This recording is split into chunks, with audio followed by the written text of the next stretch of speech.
Hey guys, welcome back. Today I'm going to talk about CQRS and MediatR.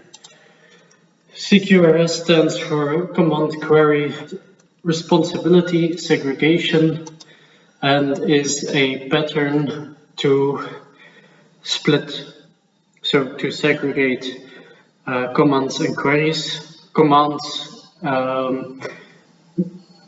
are seen as writing to a database, so anything that modifies the state of the database, writing, updating, deleting, and queries are seen as just reading from the database.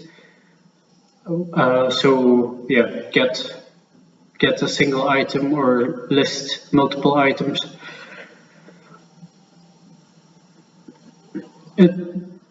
It exists for performance reasons.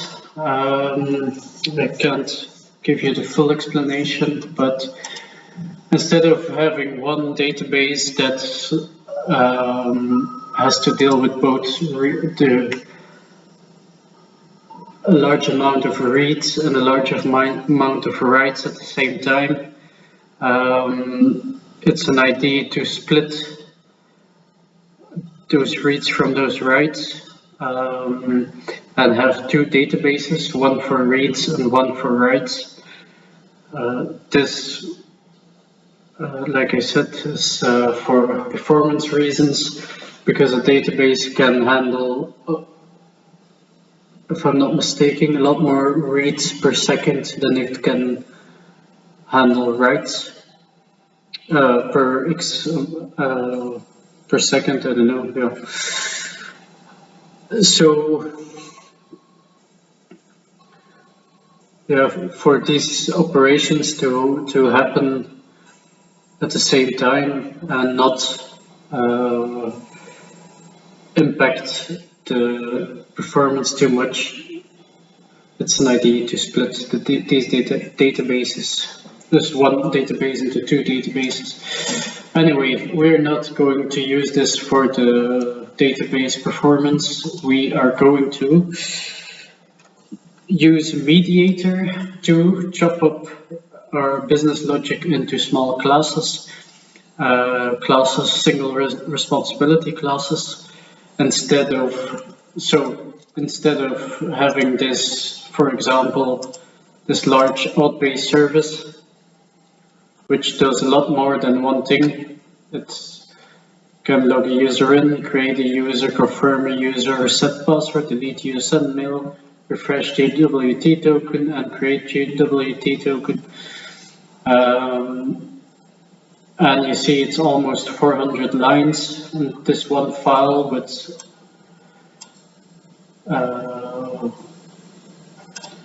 a lot of dependencies, I would say.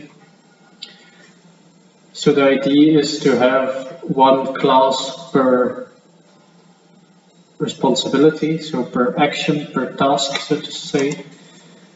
For example, log user in could be one class, But I'm not, for the video, I'm not going to chop this up. Not this file, I mean. I'm just gonna show you how I did that for a new feature. I made a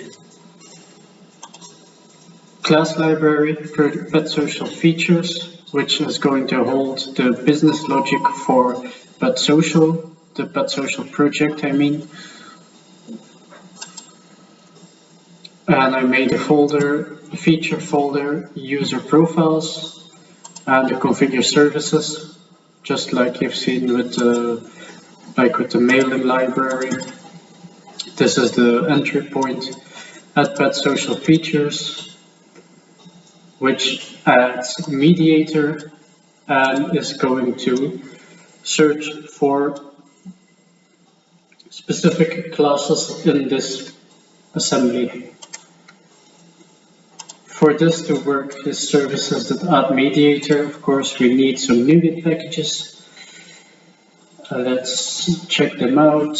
Tease, MediatR version 9 and mediator.extension.microsoft.dependency injection version 9. And then we have this method, which we have to register in our API.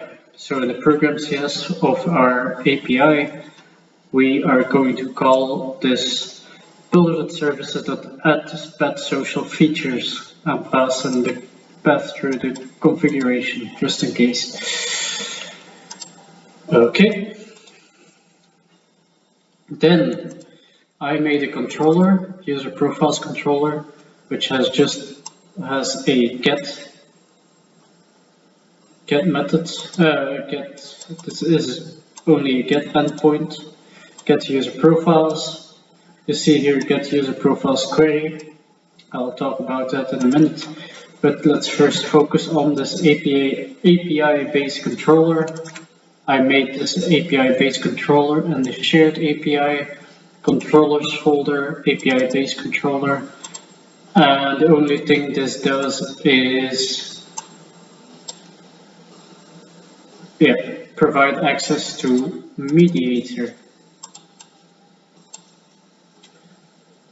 So this is an abstract class we're just using to inherit from in our API controllers.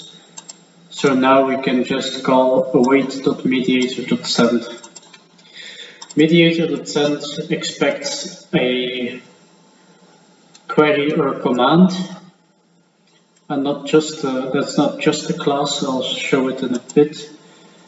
You can either use this as some kind of DTO like we did before, like a request object or something. You can just implement it here. Or you can say, we don't have that, and just do a new user profile query, and specify whatever is requested. Let's see, something like that.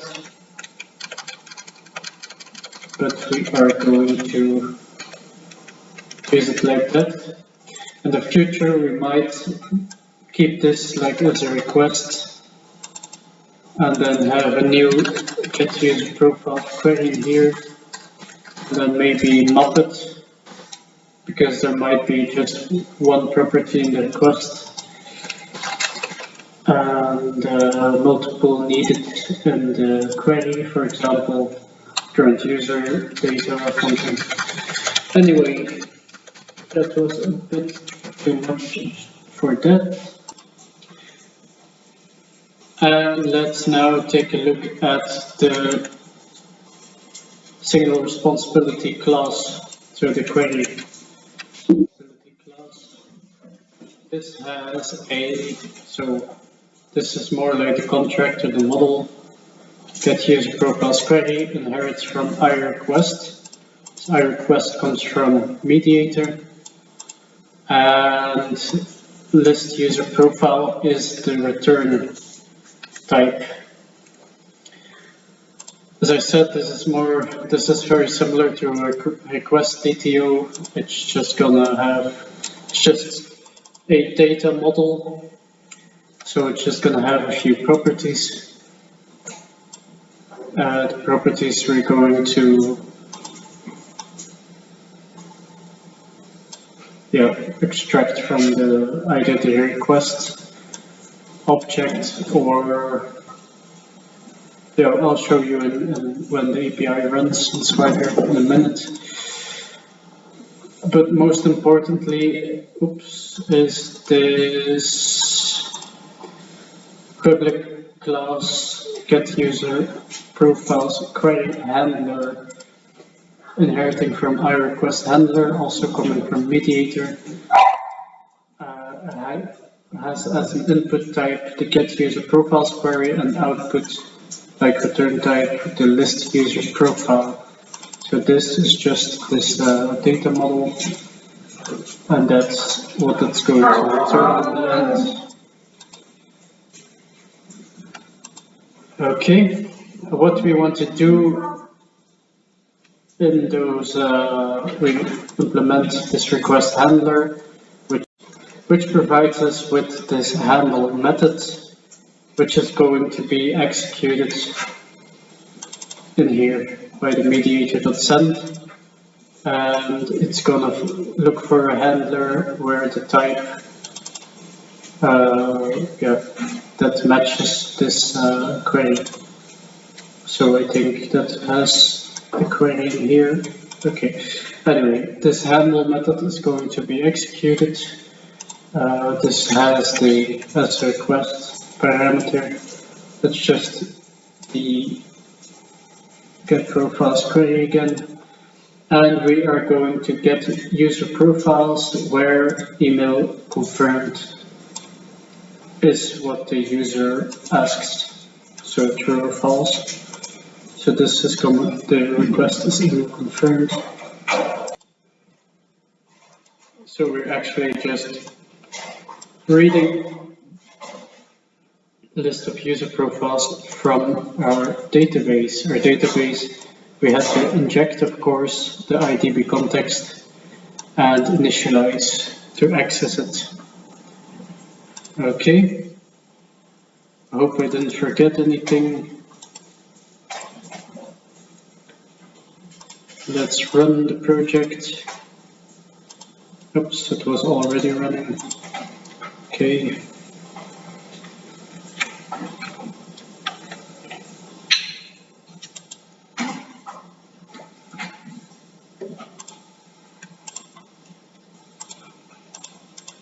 Let's get the user profiles where is email confirmed is true. Let's check if our database is running in Docker. Yep.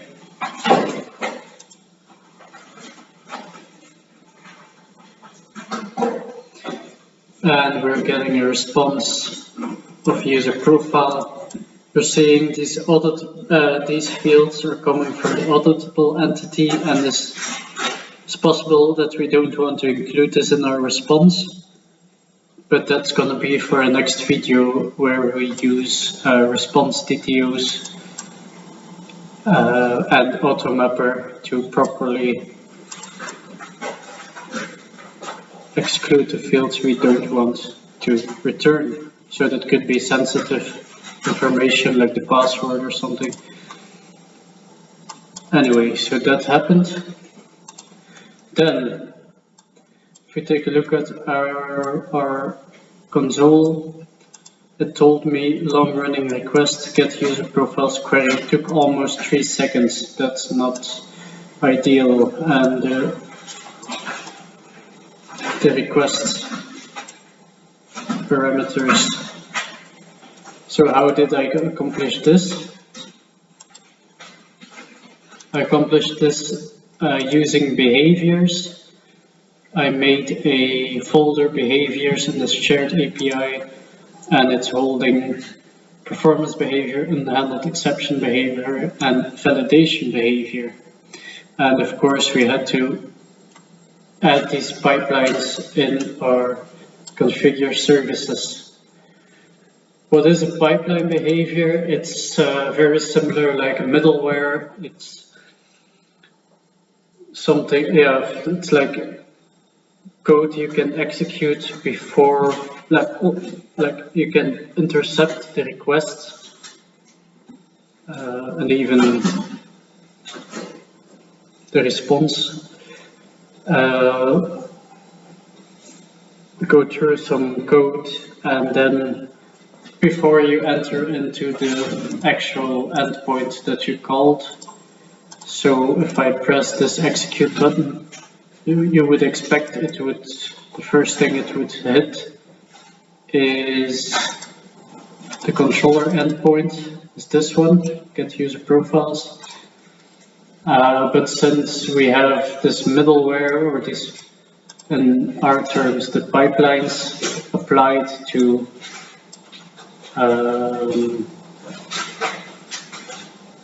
we're actually, we applied those. So performance behavior is the one you're seeing, this is what's logging this warning. And what it does is it intercepts our request, starts a timer, waits for the response to happen, and then logs the timer, the time that it took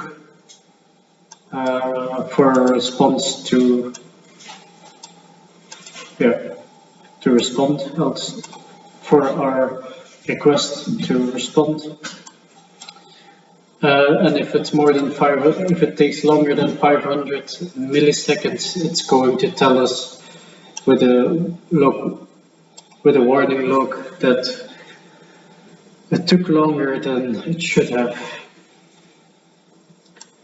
Okay, so all of this is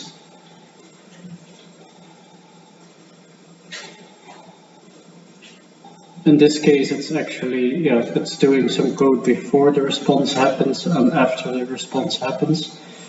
And the unhandled exception behavior, it will just wrap our response with a try catch if anything happens with our response code. So when anything happens with the mediator.send, and then inside of this query handler, anything unhandled, it's going to catch that, log an error, and throw. Okay, you can find all these performance behaviors, unhandled and validation behavior. You can find these in the Jason Taylor's clean architecture. It's also where I took it from. Taylor. This GitHub, inside of the source, the application, the common, then the behaviors. You can find the code there. And I'll also link my project, my GitHub repository in the description below in the video. Validation behavior, kind of, you can already guess what this does. It is going to validate our incoming requests or queries or commands. So actually these behaviors are applied to the mediator pipeline, so to speak. So all of these things are going to happen before and after a mediator.send happens. But for this validation to work,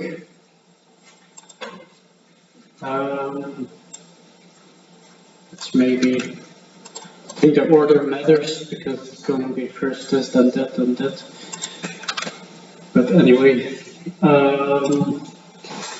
for the validation to work, you'll need to use Fluent Validator, just like we did on the auth request login user.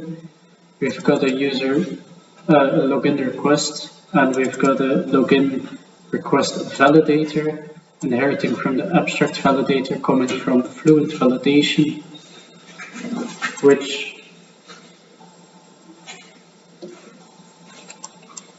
specifies some rules that the email should not be empty and the password should have a minimum length of 8. If you want this on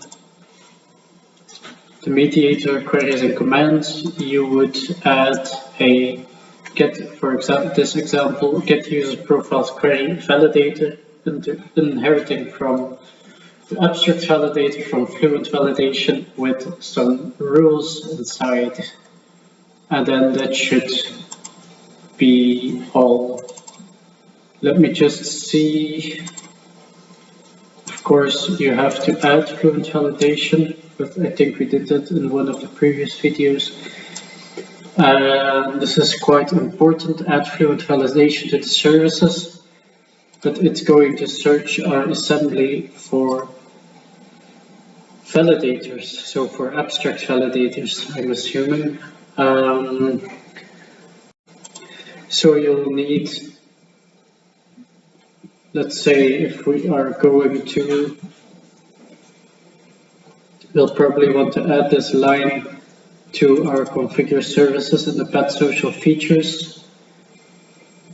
If I'm not mistaken, if we want to add validators in here, we'll probably have to want to fix that because we don't want to have duplicates. I think the same for this add mediator. I had it in here and I had it in here, which was kind of conflicting. It wasn't finding my handlers. If I had this line on, because I don't have any handlers in the shared API, we only have handlers in the pet social features at this time. Although we are adding the shared API before we are adding the pet social features. But anyway, I'm not gonna dive too deep in that. That's some things I'll have to fix for the future. Well, think about first, of course. Let's make a command. The command is exactly the same as a query. Of course, a query is meant to read from the database and the command is meant to write to the database. So if we were to,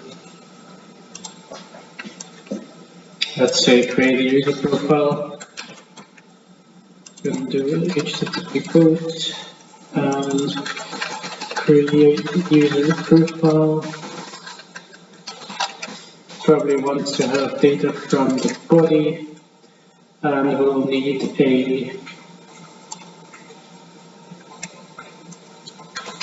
create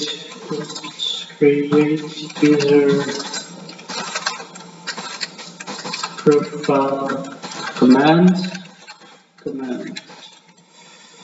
and then send the command in here, and it will not have a return.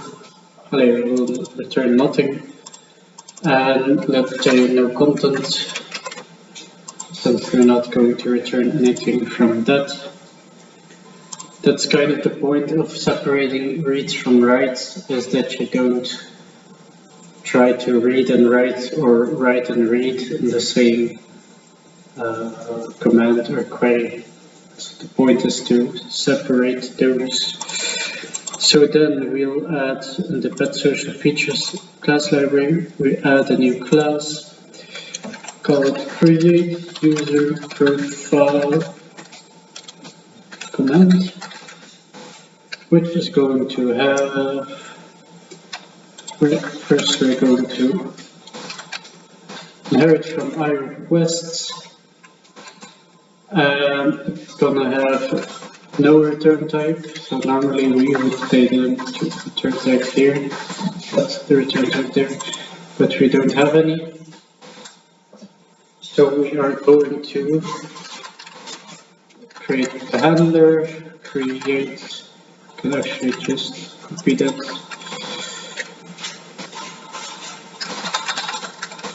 And this is going to inherit from iRequest handler with this input type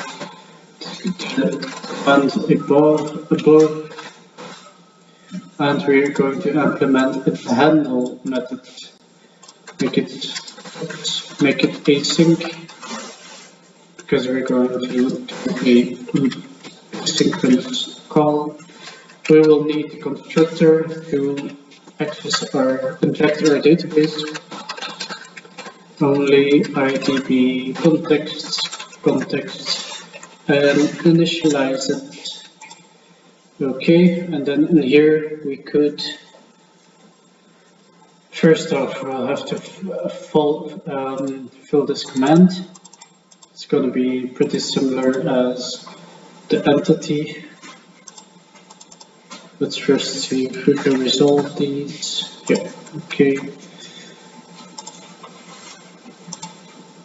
Then we are going to take a look at the entity, user profile, And this is going to need something similar, not the user info ID. For user info, we'll probably want to have user info request. Not, yeah, that's, okay, and then we can, let's see, we can do barney user profile equals new user profile,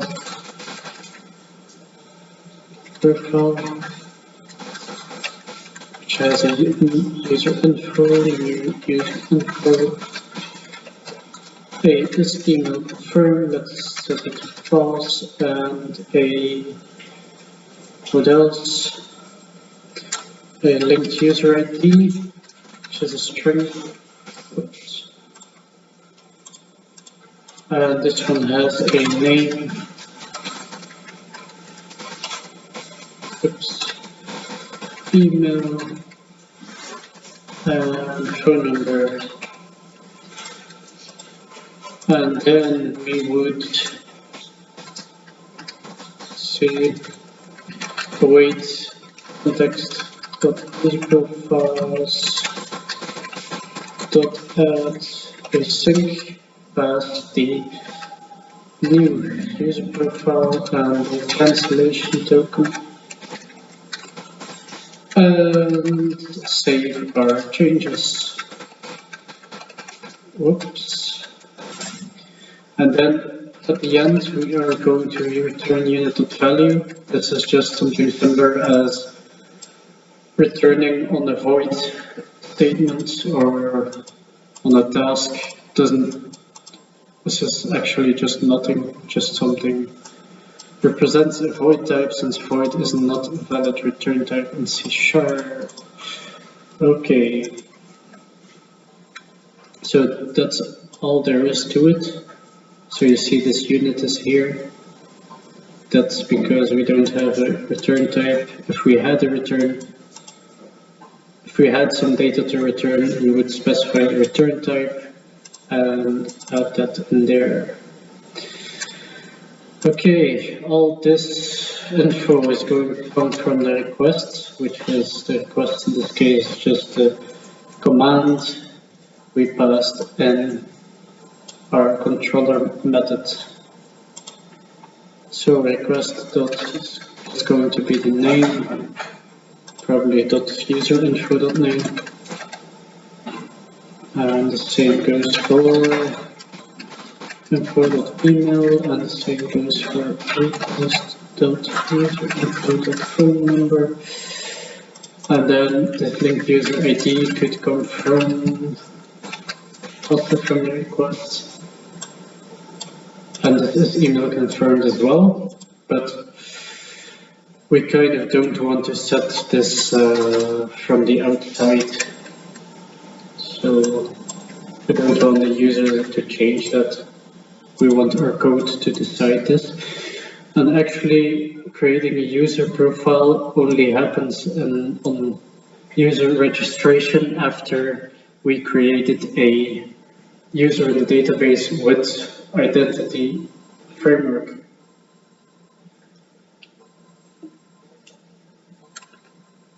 So this is just meant as an example, but we're not actually ever going to use this create user profile command directly. If this was like update user profile command, we would need that, but yeah, this is just to show how to build up a command. And you can see this is only 40 lines long, has only one dependency, and has just a single responsibility class with just one responsibility, and that's to create a user profile. So that's pretty neat. Let's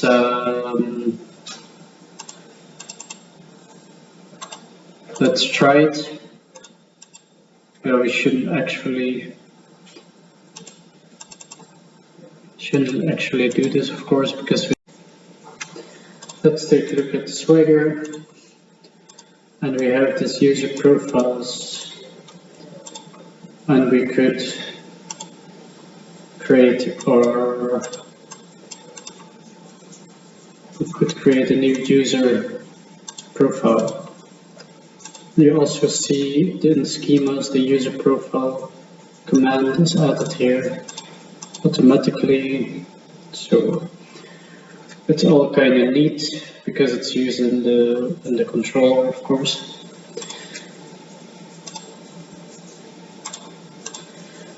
Okay, this is entirely optional, of course. It's just because I like to have single responsibility classes to keep my business logic clean,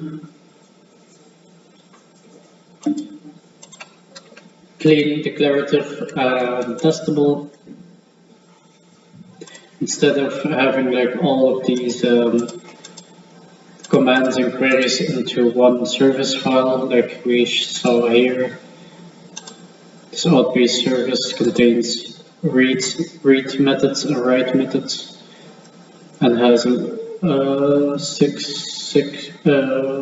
8 methods. So you see this one's already 40 lines, but of course there's some extra code, but let's say we had 8 methods, 40 lines, we would be quite a file already, and I can assure you that update statements with large entities, like with large database models, can take up like almost 100 or 200 lines of code just for one update command. So imagine we don't want to have all of that into one file. Most definitely not when you're working in teams with versioning. If you're multiple people work on the same files, you're going to get large merge conflicts. Most definitely if multiple people work in the same methods, which is what we want to avoid. This kind of follows the solid principle. So first off, single responsibility. So you have a class with a single responsibility, but also the open closed, that's the O in solid, which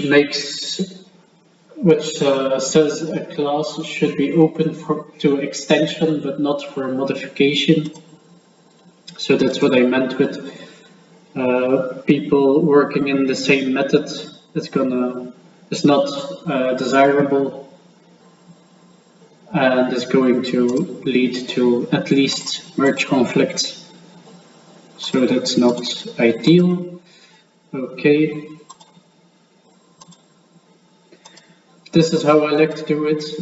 I'll say it again. This is entirely optional, that you split your features like this. You could just make one like user profile service and just add all the read methods and the write methods just in the service and then call the service in this controller. That's perfectly fine. It's you'll end up with a bit larger files, but yeah, it's a choice. So that is how I use MediatR for now. And the last thing I wanted to show you about that is, let's take a look at the query. So the reading the database, getting a list of the user profiles.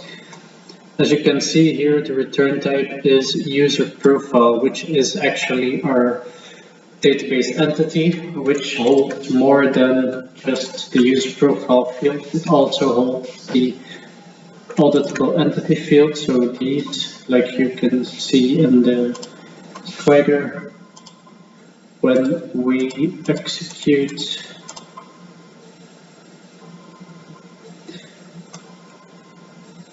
properties we might not want to show or expose to the front end. It could easily be a password or something else sensitive, or just undesired, like a version or less modified add.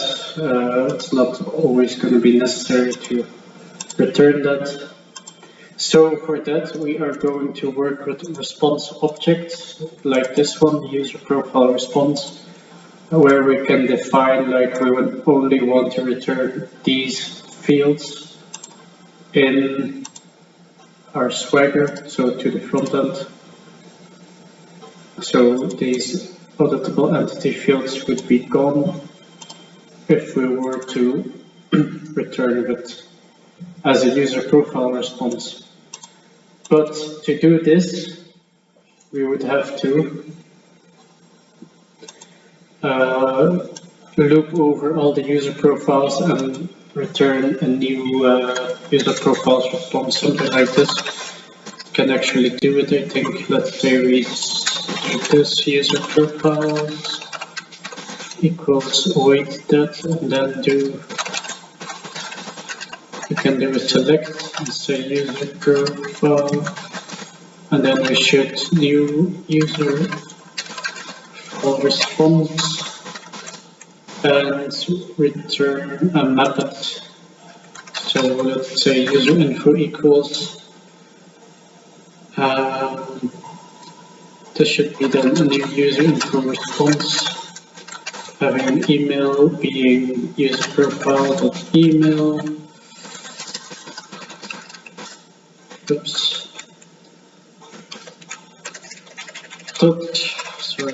User info.email. Same for name. Same for is email confirmed. I think you get the ID. For those of you who screened AutoMapper, that's exactly what we are going to do for next video. AutoMapper will help us with this annoying process. Let's finish that. So that is kind of what you would have to do, if I'm not mistaken. And then probably to list. What's it saying? Generic list to. Oh yeah, of course, and then we have to change this to user profile response, and this one, all of those to user profile response, and then also just like that. So this is kind of double, so we are getting all the user profiles from the database, and then we are mapping them manually to a new list of user profile responses. So let's run that again. If it works, I think it should work. Let's see if we need anything here. No, action result. Oh, sorry, action result. Okay, and you see here list of user profile response. That's what we want. And the result should be that these auditable fields are not included. Also, you see user info null. That's probably because, let's see, because we didn't include it. Didn't include the relation. Okay, we got an error. see.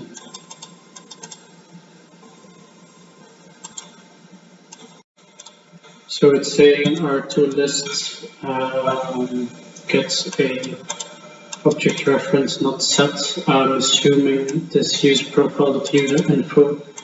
This user info is null probably because we did not include, like I mentioned, did not include the user info relationship.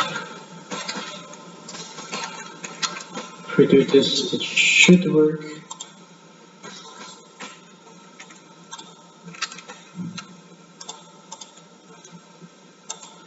Let's close some.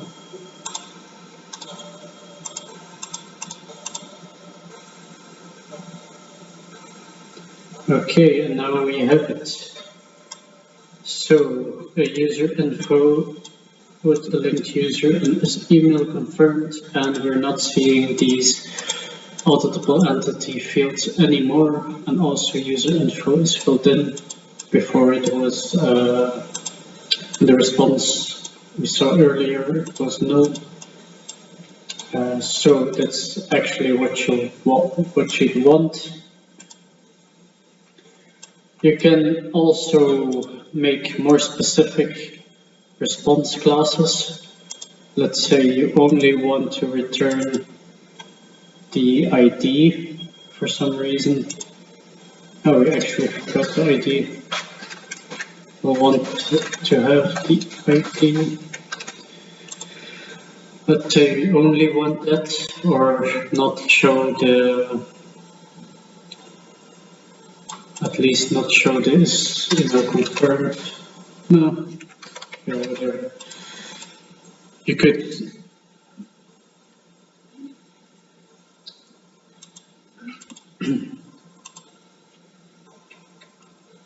could of course make a new response object and you call it get user profiles response or something. Maybe just call it like they make it consistent with the query name, and it could have only like ID, or say ID is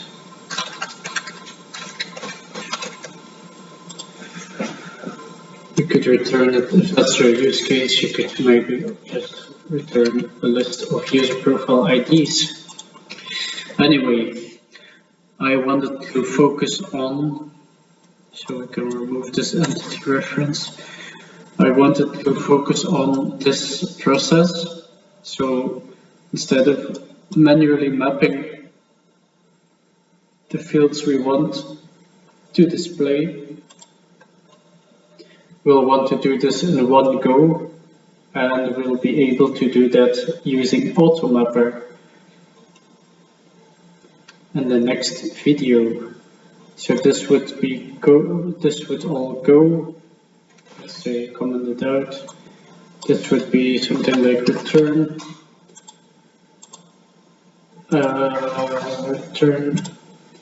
and then in here we would have like a AutoMapper extension method that says either project2, then the type would be user profile response, and then we'd have we'd want to pass the configuration, which we don't have yet, but then that's mappers, or what is it, mappers of configuration,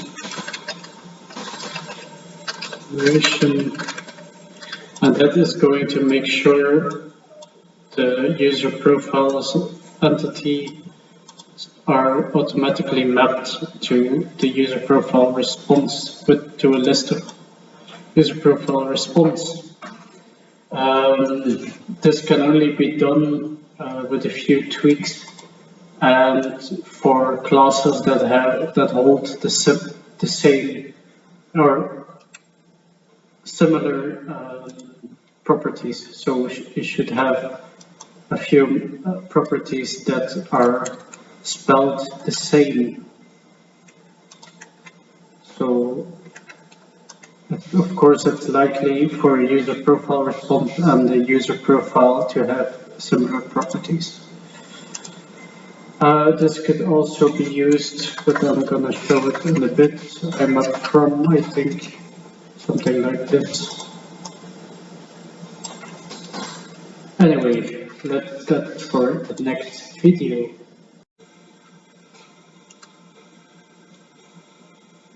I went over this pretty fast, but it's entirely optional. You can perfectly just add all your business logic to service classes in your API project or even in your shared API project, if that is what you want. But we are going to use MediatR to have single responsibility classes.